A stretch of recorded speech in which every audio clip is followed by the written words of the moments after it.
અમરેલીમાં સિંહોનો એક video viral થઈ રહ્યો છે। સાવરકુંડલા નજીક અમરેલી હાઈવે પાસેના આ વિડીયોમાં હાઈવે પાસે ગાયનો શિકાર કરતા બે સિંહ કેમેરામાં કેદ થયા છે, જેમાં એક વાહન ચાલકે સિંહના શિકારથી ગાયને બચાવવા હોર્ન વગાડ્યું હતું, બૂમો પાડી હતી અને સિંહને દૂર કરવાનો પ્રયાસ પણ કર્યો હતો। વાહન ચાલકે હોર્ન વગાડતા સિંહ ગાયને છોડીને જતો રહ્યો। આ વિડીયો સૂર્યોદય પેટ્રોલ પંપ પાસેનો હોવાની માહિતી છે। તો સિંહ ગાયનો શિકાર કરવાનો પ્રયાસ કરે છે અને તે સમયે જ ત્યાં એક વાહન ચાલક ત્યાંથી પસાર થતો હતો અને તેણે ગાયને બચાવવા માટે વાહનના હોર્ન વગાડ્યા હતા, બૂમો પણ પાડી હતી। બાદમાં તે ગાયને છોડીને ત્યાંથી જતો રહે છે।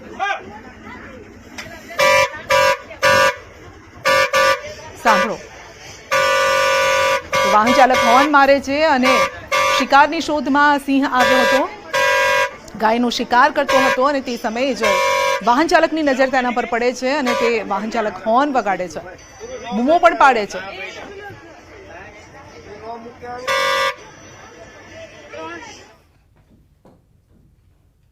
સાવરકુંડલાના અમરેલી રોડ ઉપર એક સાથે 4 સિંહોની લટાર જોવા મળી છે। આ વિડીયો સામે આવ્યો છે। રાત્રિના સમયે રોડ ક્રોસ કરતા સિંહો વાહન ચાલકના કેમેરામાં કેદ થયા છે। સાવજોએ રોડ ક્રોસ કરતા વાહન થંભી ગયા। શિકારની શોધમાં અવારનવાર સિંહ મુખ્ય માર્ગો પર આવી ચડે છે અને ત્યારે લોકોમાં ભયનો માહોલ પણ જોવા મળે છે। તો થોડા દિવસ અગાઉ પણ અહીં પેટ્રોલ પંપના મેદાનમાં સિંહો એક પશુનું મારણ કર્યું હતું।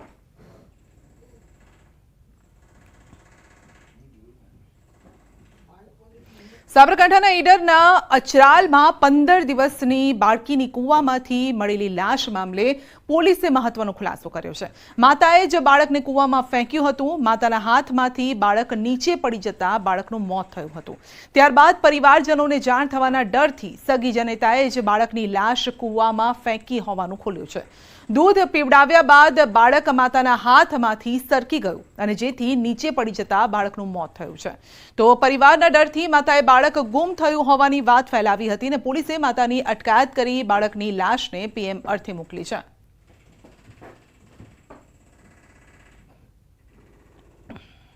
પોતે જ્યારે પોતાના બાળકને લઈને ઘરમાં હાજર હતી ત્યારે તેનાથી બાળક પડી ગયેલું હતું જમીન ઉપર અને એના કારણે બાળકના માથામાં ઈજા થવાથી પોતે ગભરાઈ ગયેલી હતી અને એ તાત્કાલિક પોતાના બાળકને લઈને કાપડમાં લપેટીને એને કૂવામાં નાખી આવી હતી। બનાસકાંઠાના ધાનેરામાં વાહન ચોરો બન્યા છે બેફામ। ધાનેરામાં ધોળા દિવસે શોપિંગ સેન્ટરની આગળ પાર્ક કરેલું બાઇક ચોરાઈ ગયું છે। બાઇક ચોરી કરનાર શખ્સ સીસીટીવી કેમેરામાં કેદ થયો છે અને સમગ્ર મામલે ધાનેરા પોલીસને જાણ કરાતા સીસીટીવીના આધારે પોલીસે તપાસ હાથ ધરી છે। બીજી તરફ ધાનેરાની બાજુમાં રાજસ્થાન હોવાથી મોટા ભાગના તસ્કરો બાઇક ચોરી કરી રાજસ્થાન તરફ ભાગતા હોવાનું પણ અનુમાન છે।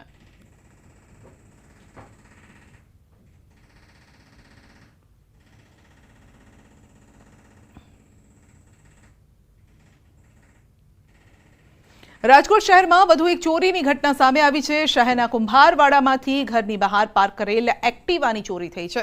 ચોરીની ઘટના સીસીટીવી કેમેરામાં કેદ થઈ છે। સીસીટીવી કેમેરામાં સ્પષ્ટપણે જોઈ શકાય છે કે કઈ રીતે શાતીર ચોર પહેલા એક્ટિવા ઉપર બેસે છે, ત્યારબાદ ચારે બાજુ નજર કરીને કોઈ જોતું નથી તે બાબતે ચકાસણી કર્યા બાદ પોતાની પાસે રહેલ ડુપ્લિકેટ ચાવી વડે એક્ટિવા ચાલુ કરે છે, તેમજ ત્યારબાદ તે સ્થળ પરથી એક્ટિવા લઈને ફરાર થઈ જાય છે અને ત્યારે સીસીટીવીના આધારે રાજકોટ શહેર એ ડિવિઝન પોલીસે આરોપીની શોધખોળ હાથ ધરી છે।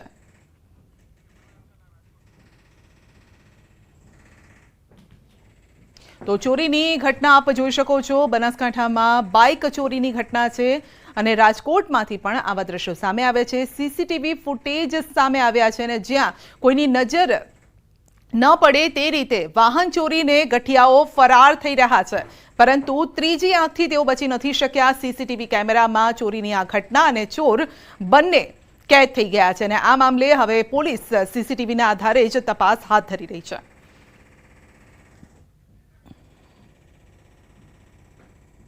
સુરેન્દ્રનગર અને વઢવાણ શહેરી વિસ્તારના રસ્તાઓ બન્યા છે બિસ્માર। તાજેતરમાં પડેલા વરસાદના કારણે પાલિકા તંત્ર દ્વારા રિપેર કરાયેલા રસ્તાઓ ફરી ધોવાયા છે। વાહન ચાલકો ખાડાવાળા રસ્તાઓમાંથી પસાર થવા મજબૂર છે અને ત્યારે તંત્રની કામગીરી પર અનેક સવાલ પણ ઊભા થયા છે। ફ્રન્ટ તો આખા ખાડા જ છે. એમાં તો મોટા હે, નાના વ્હીલ વાળા જે એરિયા એક્ટિવા ગાડી હે, આ ઓલા ઇલેક્ટ્રિક હે, એ તો સીધા પડી જ જાય છે. શહેરભરના 7 થી 8 કિલોમીટરથી વધુ લંબાઈના રસ્તાઓ ધોવાઈ ગયા હોવાનું સ્થાનિકોએ જણાવ્યું છે અને શહેરના riverfront road, medical college road, handloom ચોક રોડ, ટાંકી ચોક, જેલ રોડ, નવા જંકશન રોડ સહિતના વિસ્તારમાં રસ્તાઓ અતિ બિસ્માર બન્યા છે. નગરપાલિકાના ભ્રષ્ટ શાસકોના કારણે સુરેન્દ્રનગરના તમામ રોડ રસ્તા બિસ્માર થયા છે. આ મુખ્ય રસ્તાઓ રિવરફ્રન્ટ ઉપરનો, બસ સ્ટેન્ડથી ટાવર પાસેનો, ટાવરથી ટીબી હોસ્પિટલ પાસેનો, જોરાવર નગરના અનેક વિસ્તારો, વઢવાણના અનેક વિસ્તારોના રોડ બિસ્માર થયા છે. તંત્ર દ્વારા તમામ રસ્તાઓનું રિપેરિંગ કામ કરવામાં આવે તેવી લોક માંગ ઉઠી છે, તો બીજી બાજુ પાલિકા તંત્રના સત્તાધીશો દ્વારા વર્ષોથી રસ્તાઓની કામગીરીમાં મોટા પાયે ભ્રષ્ટાચાર થતો હોવાનો સ્થાનિકોએ આક્ષેપ લગાવ્યો છે. બીજી તરફ પાલિકાના ચીફ ઓફિસરે કહ્યું છે કે શહેરના બિસ્માર રોડનું સમારકામ ઝડપથી શરૂ કરાશે. રિવરફ્રન્ટ રોડ છે અને જે અન્ય તમામ મુખ્ય રસ્તાઓ છે જ્યાં રિસર્ફેસ કરવાની તાત્કાલિક અસરથી જરૂરિયાત છે, આ તમામ કામોનો સમાવેશ કરી અને ટેન્ડર પ્રક્રિયા પણ પૂર્ણ કરી દેવામાં આવી છે અને ટૂંક સમયમાં જ વર્ક ઓર્ડર આપી ઇજારાદારશ્રી પાસે આ કામગીરી શરૂ કરાવી દેવામાં આવશે. સુરેન્દ્રનગર દુધરેજ વઢવાણ સંયુક્ત નગરપાલિકામાં પ્રથમ એક વરસાદમાં જ અંદાજે 7 કિલોમીટરથી વધુના જે રસ્તાઓ છે, આ રસ્તાઓનું ધોવાણ થઈ ચૂક્યું છે. સુરેન્દ્રનગર શહેરનો મુખ્ય રિવરફ્રન્ટ રોડ છે. આ રિવરફ્રન્ટ રોડ પર આપ જોઈ શકો છો કે અંદાજે 10 થી 15 ફૂટના મસ્ત મોટા ખાડાઓ પડી ગયા છે, જેને લઈને વાહન ચાલકોને પારાવાર મુશ્કેલીનો સામનો કરવાની નોબત આવી રહી છે. રસ્તામાં ખાડા ક્યાં છે કે રસ્તો ક્યાં છે તે એક મોટો પ્રશ્ન છે. અવારનવાર આ મામલે તંત્રમાં લોકો દ્વારા રજૂઆત કરવા છતાં આ મામલે કોઈ નક્કર કાર્યવાહી કરવામાં નથી આવી રહી અને અવારનવાર આ મસ્ત મોટા ખાડાઓના કારણે વાહન ચાલકો છે એ અકસ્માતનો ભોગ બની રહ્યા છે. ત્યારે તંત્ર છે, સુરેન્દ્રનગર દુધરેજ નગરપાલિકા તંત્ર આ ક્યારે જાગશે તે જોવું રહ્યું. અક્ષય જોશી, ન્યૂઝ 18 ગુજરાતી, સુરેન્દ્રનગર. ખખડધજ રસ્તાઓથી ભાવનગરની જનતા પરેશાન છે. ચિત્રા જીઆઈડીસીના તમામ રોડ અત્યંત બિસ્માર હાલતમાં છે. રસ્તા પર મસમોટા ખાડા પડી ગયા છે. ઔદ્યોગિક વિસ્તાર હોવાથી અહીં માલની હેરાફેરી માટે મોટા વાહનની ભારે અવરજવર રહે છે. જોકે રસ્તાઓની આવી સ્થિતિના કારણે વાહન ચાલકોની સ્થિતિ દયનીય બની છે, તો સ્થાનિકોને પણ ભારે હાલાકી ભોગવવાનો વારો આવ્યો છે. ખખડધજ રસ્તાઓની સ્થિતિને લઈ ઔદ્યોગિક વિકાસ નિગમના પ્રાદેશિક મેનેજરને અનેકવાર રજૂઆત કરાઈ છે. Bhavnagar district chamber of commerce and ઇન્ડસ્ટ્રીઝનું કહેવું છે કે જીઆઈડીસીએ 20% માર્જિનની મની એડવાન્સમાં ભરી દીધી છે. તેમ છતાં પણ સરકારી અધિકારીઓ નિયમોને ખોળીને પી ગયા છે.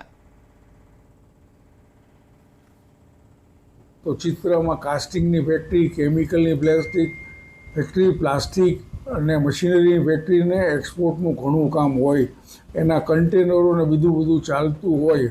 આ ખરાબ ઇન્ફ્રાસ્ટ્રક્ચરના હિસાબે ખૂબ જ હાલાકી ભોગવવામાં આવે છે. તો અમારી રાજ્ય સરકાર, ઉદ્યોગ ખાતું અને જીઆઈડીસીને એટલી જ નમ્ર અપીલ છે કે સત્વરે અમારા કોઈ પણ ગુજરાતના પ્રોજેક્ટ પાસ નથી થયા, ખાલી પ્રાઇવેટ વસાહતના પ્રોજેક્ટ જ પાસ થાય છે. તો આ પ્રોજેક્ટ સત્વરે મંજૂર કરી ઇન્ફ્રાસ્ટ્રક્ચરને વર્લ્ડ ક્લાસ લેવલ સાથે સુનિશ્ચિત કરે. ચિત્રા જીઆઈડીસીમાંથી ઘણા ઔદ્યોગિક એકમો મોટા પાયે એક્સપોર્ટ કરે છે. વિદેશના પ્રતિનિધિ મંડળ અને ગ્રાહકો પણ મોટી સંખ્યામાં આવે છે. ત્યારે રસ્તાઓની આવી સ્થિતિના કારણે ઉદ્યોગો અને શહેરની છબીને નુકસાન થતું હોવાની પણ ફરિયાદ અને રજૂઆત કરાઈ છે. વહેલી તકે સારા રસ્તા, અન્ય સુવિધાઓને લઈ કામગીરી કરવામાં આવે તેવી ચેમ્બર ઓફ કોમર્સની માંગ છે.